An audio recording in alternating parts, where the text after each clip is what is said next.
대체 제가 뭘 그렇게 잘못했던 걸까요? 순식간이었습니다. 제 앞에 나타난 오빠는 다짜고짜 제 뺨을 후려쳤고 저는 그대로 길바닥에 나뒹굴었습니다. 눈과 귀가 터질 듯한 고통 속에서 정신을 차릴 틈도 없이 오빠의 발길질이 이어졌습니다. 저를 향한 분노로 이성을 잃은 그 눈빛을 저는 평생 잊지 못할 겁니다. 제가 사랑했던 오빠가, 한때는 제 자랑이던 오빠가 어쩌다 저를 죽일 듯이 때리는 괴물로 변해버린 걸까요? 이 모든 일이 어떻게 시작되었는지 그 지긋지긋했던 상처의 이야기를 처음부터 들려드릴게요. 이야기 시작 전 무료로 가능한 구독과 좋아요 부탁드려요. 여러분의 작은 관심 하나하나가 제게 큰 힘이 됩니다. 지금 바로 시작하겠습니다. 저는 올해 결혼한 새댁입니다. 제게는 철없는 오빠가 하나 있었죠. 저희 집은 부모님의 이혼으로 조금 복잡했습니다.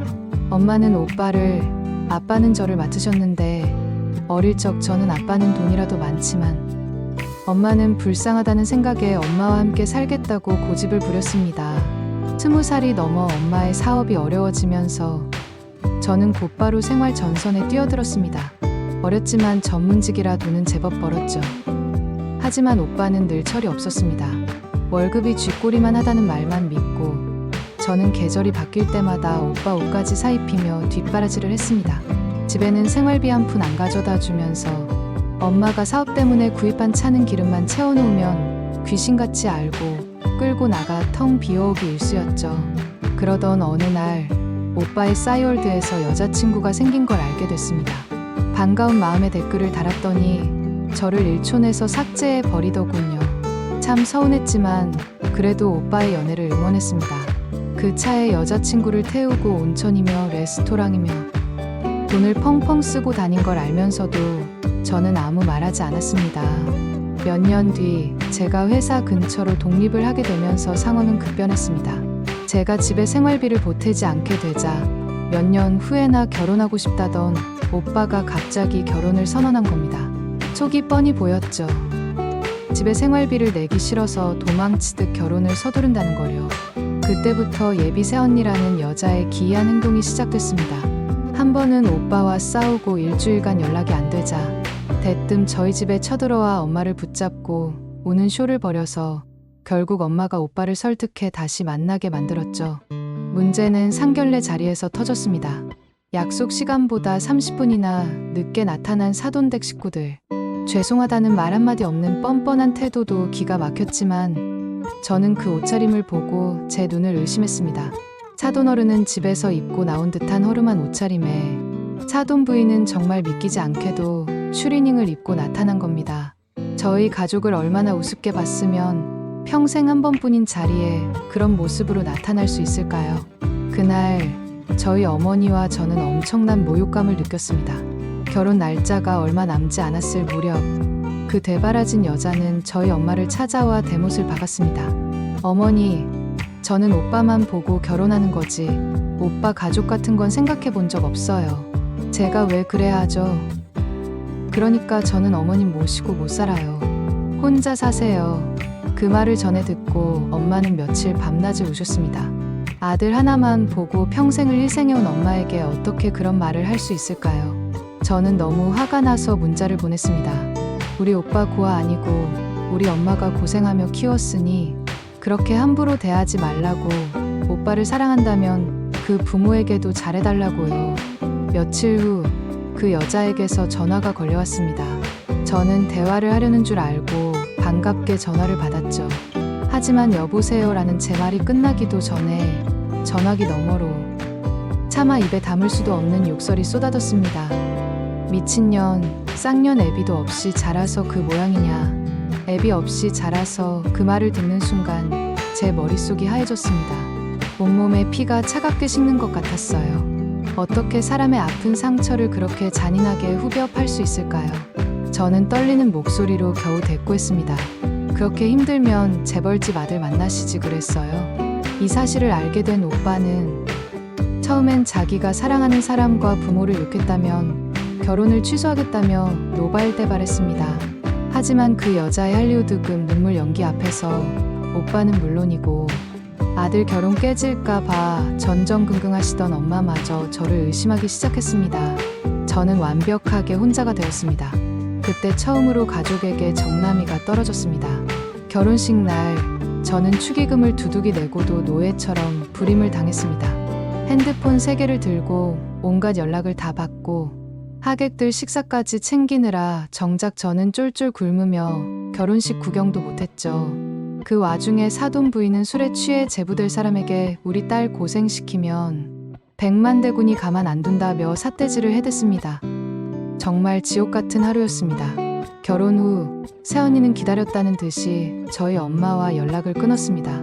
몇 년이 지나 엄마 생신이 되어 어색하게 모인 자리.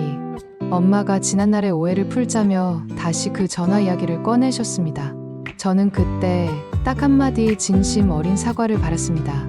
하지만 그 여자는 또다시 눈물을 흘리며 제가 모든 걸 지어냈다고 악을 쓰더군요.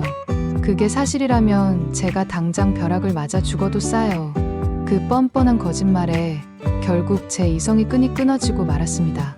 저는 태어나서 처음으로 사람에게 손을 올렸습니다. 하지만 제 손이 그 여자의 뺨에 닿기도 전에 그 여자는 맹수처럼 제게 달려들어 제 배를 걷어차고 무자비한 발길질을 해댔습니다. 너무나 익숙하고 능숙한 몸놀림이었죠. 그날 이후 새언니는 자기가 뺨을 맞았다는 이유 하나만으로 저희 집과 완전히 연을 끊어버렸습니다. 명절이면 오빠 혼자 빈손으로 덜렁 와서 안방에 들어누워 핸드폰 게임만 하다가 제가 벌어들인 돈으로 엄마가 싸주신 반찬만 바리바리 챙겨갔습니다. 시댁이 그렇게 싫다면서 그 반찬은 왜 그렇게 잘 받아먹는 걸까요? 심지어 저희 엄마가 타시던 차를 멋대로 팔았다고 통보하더군요. 차 판 돈을 달라니 데이트할 때 쌓인 벌금을 내느라 다 썼다는 말도 안 되는 변명을 했습니다. 하지만 몇 년 뒤 그 차는 새언니 남동생의 결혼 선물로 둔갑해 있었습니다. 저희는 그 사실을 돌잔치에 가서야 알게 됐죠. 네, 그들은 저희에게 아기를 낳았다는 소식 한번 전해주지 않았으면서 돌잔치에는 뻔뻔하게 저희를 불렀습니다. 그래도 첫 조카인데 저는 금값이 최고로 비쌀 때 돌 반지를 사들고 갔습니다. 그날 처음 본 조카를 안아주고 돌봐주는 동안 새언니는 저를 투명 인간 취급했고 엄마에게는 마지못해 인사만 건넸습니다. 심지어 하객들에게 나눠주던 답례품마저 가족은 가져가는 거 아니다. 친구들 줘야 한다며 저희를 완벽하게 무시했습니다. 돌잔치 일주일 뒤가 바로 엄마 생신이었습니다. 엄마가 밥이나 같이 먹자고 전화를 걸어 돌잔치 때의 서운함을 딱 한마디 하셨죠. 내 시누이가 아기 축하해주러 갔는데 인사도 안 하는 건 너무하지 않니?